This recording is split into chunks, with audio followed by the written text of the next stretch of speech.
اسلام تاریخ میں کئی عظیم حکمران گزرے ہیں، مگر حضرت عمر بن عبدالعزیز رحمت اللہ علیہ کا مقام سب سے منفرد ہے۔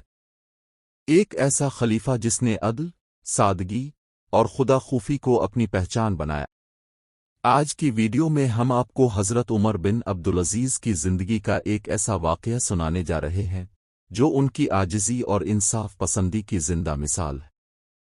حضرت عمر بن عبدالعزیز رحمت اللہ علیہ ایک نیک اور انصاف پسند خلیفہ تھے۔ اب بہت سادہ زندگی گزارنے والے، پرہیزگار اور خدا سے ڈرنے والے انسان تھے۔ جب اب خلیفہ بنے تو بیت المال کو بہت امانت داری سے سنبھالا، عوام کی خدمت اور انصاف کو اپنی ذمہ داری سمجھا۔ الفاق رات کی بات ہے، حضرت عمر بن عبدالعزیز کسی خاص مہمان سے بات کر رہے تھے۔ اس دوران چراغ بجھ گیا۔ مہمان نے کہا، کیا میں چراغ جلا دوں؟ ابن نے فرمایا، نہیں، تم ہمارے مہمان ہو، تمہیں تکلیف دینے کی ضرورت نہیں۔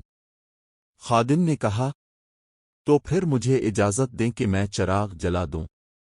ابن نے نرمی سے جواب دیا، نہیں، تم بھی میرے جیسے مسلمان ہو۔ مسلمان سے کام لینا انصاف نہیں ہے۔ میں خود چراغ جلاتا ہوں۔ پھر حضرت عمر خود اٹھے، چراغ جلایا اور واپس آ کر بیٹھ گئے۔ مہمان نے کہا، آپ پہلے بھی عمر تھے، اب بھی عمر ہیں، لیکن آج میں نے آپ کی عاجزی اور بڑائی کو اپنی آنکھوں سے دیکھا ہے۔